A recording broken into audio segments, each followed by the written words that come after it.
Hi, I'm Marc, an art teacher, a professional artist, and I'm lost in Japan. Send help. In today's Japan special YouTube Art School episode, I'll give you 6 life-changing tips that will begin impacting your art growth right away. I'm pretty sure these tips aren't what you're expecting, yet will have the greatest impact on your art. So sit back and let's get this class started.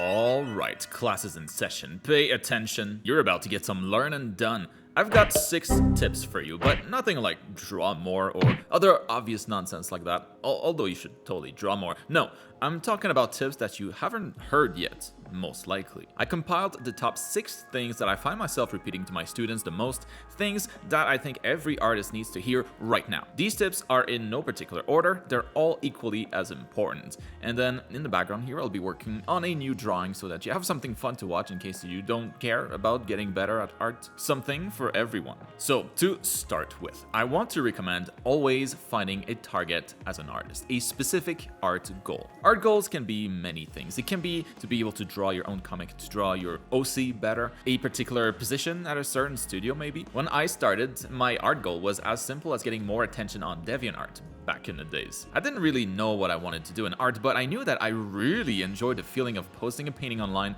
that did well and that people seemed to enjoy. That was a huge source of motivation for me, seeing the numbers go up with each painting. But that's just one example. It could be to hit a certain number of followers for you, maybe to get more than a certain number of likes. The goal itself can be anything, but whatever it is, keep reminding yourself why you're working so hard. Keep your eyes on the target. What's important about this tip here is that motivation is always hard to maintain, and I would argue that it's impossible unless you're working towards a goal. The goal is what makes you move. It's what brings you into action, so keep it front and center. Always. I'm not talking about thinking about it once and then moving on. I mean, you should find creative ways to make it impossible for you to forget about it. Have something that reminds you of it as a desktop wallpaper maybe, or have it framed in your office right above your monitor. Maybe make it the background of your mobile phone. You know, sure, in the best case scenario, you'll enjoy what you do enough to keep working towards it naturally, but that's rarely how it goes for most of us. With a clear goal, with a clear target that you're always reminded of, you're a lot more likely to keep working towards it. You know the saying, out of sight, out of mind. Don't let that happen to your art goal. The second tip is an order. Don't burn out. Wow, very helpful. Seriously though, burning out is probably the most common reason for slow progress. You know, it's hard to make progress if you can't even get yourself to do art. I made a video on how to get your art mojo back, so have a look at that if you've lost it. I'll put the link in the video description. But here's what to do to avoid burning out in the first place. Always try to find the fun in whatever you're doing. I repeat this to my students all the time. It's too important.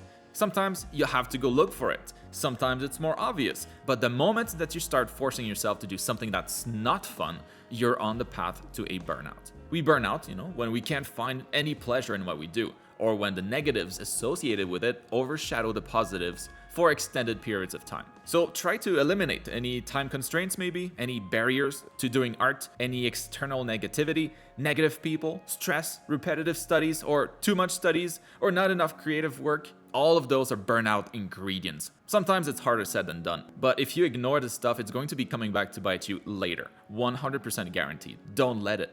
You gotta put in some work to get better. It might not always be fun, but always balance it out with something fun. Make a point of it. The third tip is a quick one, maybe more of a reminder. Who you spend time with is who you become. Find like-minded people, artists that have high standards for themselves. Spend time with them, become friends. Their habits will inevitably rub off on you if you do. It's very hard to have low standards for yourself when everyone around you is pushing for high standards. That stuff is contagious. As humans, we always try to fit in, so force yourself in situations where you have to adapt by becoming a better version of yourself. It works the other way too though, so ditch those friends who are always bummers, who keep complaining about everything and refuse to change their low standards. Who you spend time with is who you become. The next tip is to find high quality help. Learn from artists that have a lot of experience, not only with art, but with teaching. Always try to ignore popularity. Popular artists are rarely good teachers. Obviously, great job being subscribed to the channel, since quality learning material is exactly what I'm trying to provide here, but there's still a big limit on what you can learn on YouTube. If you want to level up fast, you'll need a teacher that can help structure your education, since it's what matters most. The structure. Athletes and sport teams have coaches, many have personal trainers, teachers at school. Learning from someone else with a solid structure is always the fastest way to improve if that person is good at their job. Not the only way, but definitely the fastest way. You can find many art programs online focused on different skills that will offer that kind of structure, but there's only one affordable way to get a complete art education from home, and that would be Art School for Digital Artists, of course. Check the link to the program in the video description and make sure that you get it before the end of the month to get a mega discount on it to celebrate reaching 18,000 students this month. We have an awesome Discord community. You should definitely join us. It's a project that I'm most proud of in my life, and I know it can help you too. In any case though, whether it's me or someone else, choose who you learn from carefully. It makes all the difference. The next tip is about state of mind. I dedicate a full class to this topic in my art school program, so there's a lot to explore and very little time, but here's one actionable point that you'll notice the effects of right away. Very powerful stuff. If you're like most artists, you probably typically draw until you're either done with a piece or you've had enough for the time being, right? Before I was a teacher, I would stop when I'm not 100% sure of how to improve the piece, or when I'm frustrated with the results and I need to change my mind. The point here is this: that's bad. That's walking away in a bad state of mind. Never stop when you've had too much. Instead, stop while you're having fun. The idea here is to trick your brain into always craving art. Just like a good video game that you just picked up, a good show that you're watching on TV, or a good book, whatever you're into. I'm sure we all feel the same way when we put it down because we have other responsibilities, other things to do, but in the back of our mind, we crave it. We can't wait to go back and pick it up again. Now, imagine that you start doing this with your art too. When you feel like things are going well, step away. Leave your desk with a hungry state of mind, hungry for art. When you leave after having had enough, or leave while frustrated, you associate those negative feelings to the art, to your workplace. And little by little, this really adds up. Maybe to a point where you'll start to only feel negative when thinking about art. So try doing the opposite. Our state of mind when we stop something is usually going to be associated with that thing. So it's a powerful brain hack that you can use to genuinely build motivation to do art. Just like everything that makes us feel good, you'll want to do it more. Start teasing yourself this way. Stop working when you're having a good time. Interrupt that good time. Do it often. It's been a huge breakthrough for me in the last couple of years that I've started to do this, and you should too.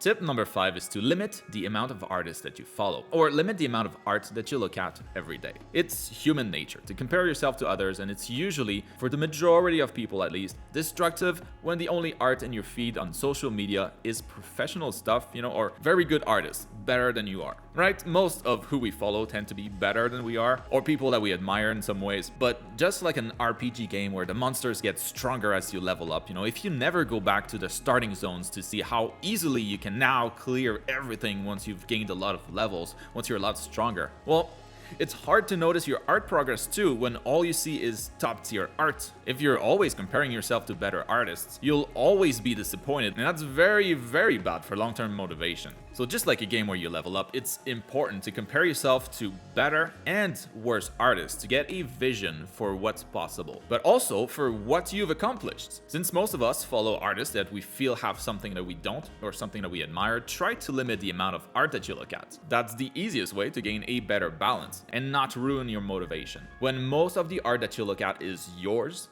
it's a lot easier to notice your growth as an artist and feel proud about it, rather than feeling inferior to others all the time. Focus on you.